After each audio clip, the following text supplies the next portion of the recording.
ಅವರಿಬ್ರು 6-7 ವರ್ಷಗಳಿಂದ ಪ್ರೀತಿ ಮಾಡ್ತಿದ್ರು. ಮನೆಯವರನ್ನ ಹೇಗಾದ್ರೂ ಒಪ್ಸಿ ಮದುವೆ ಆಗೋಣ ಅಂತ ಮುಂದಾಗಿದ್ರು. ಜೀವನಕ್ಕಾಗಿ ಆತ ಸ್ಕ್ರಾಪ್ ಬಿಸ್ನೆಸ್ ಮಾಡ್ತಿದ್ದ. ಆಗಾಗ ಭೇಟಿ ಕೂಡ ಆಗ್ತಿದ್ರು. ನಿನ್ನೆ ಯುವತಿಯ ಮನೆಯ ಬಳಿ ಹೋಗಿದ್ದವನಿಗೆ ಅದೇನಾಯ್ತೋ ಏನೋ ನಿಗೂಢವಾಗಿ ಸಾವನ್ನಪ್ಪಿದ್ದಾನೆ. ಪ್ರೇಯಸಿ ನೋಡಲು ಬಂದ ಪ್ರಿಯಕರ ನಿಗೂಢ ಸಾವು. ಯುವತಿಯ ಮನೆಯವರಿಂದ ಕೊಲೆಯಾದ್ನ ಯುವಕ.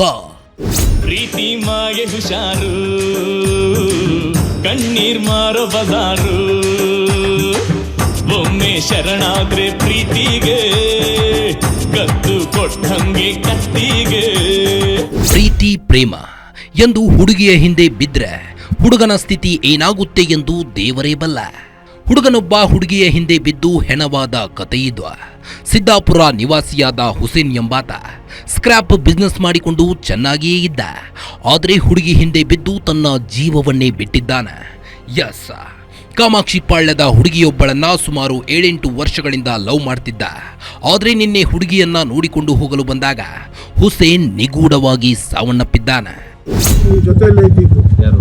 ಆ ಹುಡುಗಿ ಹುಡುಗ ಜೊತೆಯಲ್ಲೇ ಇದ್ರು, ಸಿದ್ದಾಪುರದಲ್ಲಿ ಇದ್ರು ಅವ್ರ ಮನೆಗಳು. ಅಲ್ಲಿಂದ ಇಲ್ಲಿ ಇವ್ರದ್ದು ಜಾಸ್ತಿ ಆಗ್ಬಿಡಿದೆ ಅಂತ ಹೇಳ್ಬಿಟ್ಟು ಇವ್ರು ಕರ್ಕೊಂಡು ಬಂದು ಇಲ್ಲಿ ಇಕ್ಕಿದ್ದ. ತಂದೆ ತಾಯಿನ ಅವ್ರ ತಮ್ಮನ್ನ ಈ ಹುಡುಗಿನ ತಗೊಂಡ್ ಬಂದು ಇಲ್ಲಿ ಅಡ್ವಾನ್ಸ್ ಕೊಟ್ಟು ಮನೆ ತಗೊಂಡು ಇಲ್ಲಿ ಮಡಗಿದ್ದ. 7 ವರ್ಷದಿಂದ ಹೇಳ್ಕೊಂಡೇ ಬರ್ತಾ ಇದ್ರು, ಇವತ್ತು ಕರ್ಕೊಂಡು ಬರೋಣ, ನಾಳೆ ಕರ್ಕೊಂಡು ಬರೋಣ, ಇವತ್ತು ಕರ್ಕೊಂಡು ಬರೋಣ, ನಾಳೆ ಕರ್ಕೊಂಡು ಬರೋಣ ಅಂತ ಹೇಳ್ಬಿಟ್ಟು ತಿಂಗಳು ಹಿಂಗೆ ಸುಧಾರಿಸ್ಕೊಂಡು ಹೋಗ್ತಾ ಇದ್ರು. ಪ್ರೀತಿಸಿದ ಹುಡುಗಿಯನ್ನ ಮದುವೆ ಮಾಡಿಕೊಳ್ಳುವುದಕ್ಕೆ ಹುಸೇನ್ ಮನೆಯಲ್ಲಿ ಯಾವುದೇ ತೊಂದರೆ ಇರಲಿಲ್ಲ. ಆದರೆ ಯುವತಿಯ ಕುಟುಂಬಸ್ಥರು ಕಿರಿಕಿರಿ ಮಾಡ್ತಿದ್ದರಂತೆ. ನಿನ್ನೆ ಈತ ಯುವತಿಯನ್ನ ಭೇಟಿ ಮಾಡಲು ಆಕೆಯ ಮನೆಯ ಹತ್ತಿರ ಹೋಗಿದ್ದಾನೆ. ಆದರೆ ಯುವತಿಯ ಕುಟುಂಬಸ್ಥರ ಜೊತೆಗೆ ಗಲಾಟೆಯಾಗಿದೆಯಂತೆ. ಇದಾದ ನಂತರದಲ್ಲಿ ಆತ ಗೋಡೌನ್ನಲ್ಲಿ ನೇಣು ಬಿಗಿದುಕೊಂಡು ಆತ್ಮಹತ್ಯೆ ಮಾಡಿಕೊಂಡಿದ್ದಾನಂತೆ. ಇತ್ತ ಹುಸೇನ್ ಮನೆಯವರು ಯುವತಿಯ ಕುಟುಂಬಸ್ಥರೇ ತಮ್ಮ ಮಗನನ್ನ ಕರೆಸಿಕೊಂಡು ಹಲ್ಲೆ ಮಾಡಿ ಹತ್ಯೆ ಮಾಡಿದ್ದಾರೆಂದು ಆರೋಪ ಮಾಡುತ್ತಿದ್ದಾರೆ. ಏನೋ ಇಷ್ಟಪಡ್ತಾ ಇದ್ದ ಅಂತ ಗೊತ್ತಾಯ್ತು, ಅದು ಫಿಕ್ಸ್ ಆಗಿದೆಯಾ ಏನೋ ಅಂತ ಗೊತ್ತಿಲ್ಲ. ಇಷ್ಟಪಡ್ತಾ ಇದ್ದ ಹುಡುಗಿಗೆ ಅವ್ರಿಗೆ ಮದುವೆ ಆಗಬೇಕು ಅಂತ ಹೇಳ್ಕೊಂಡಿದ್ದ. ಅವನು ಅನುಮಾನ ಪಡಲೇಬೇಕು ಸರ್, ಯಾಕಂದರೆ ಅವನು ತುಂಬ ಒಳ್ಳೆ ಹುಡುಗ. ತುಂಬ ಒಳ್ಳೆ ಅಂದರೆ ಯಾರಿಗೂ ಒಂದು ಎದುರು ಮಾತು ಆಡಿಲ್ಲ.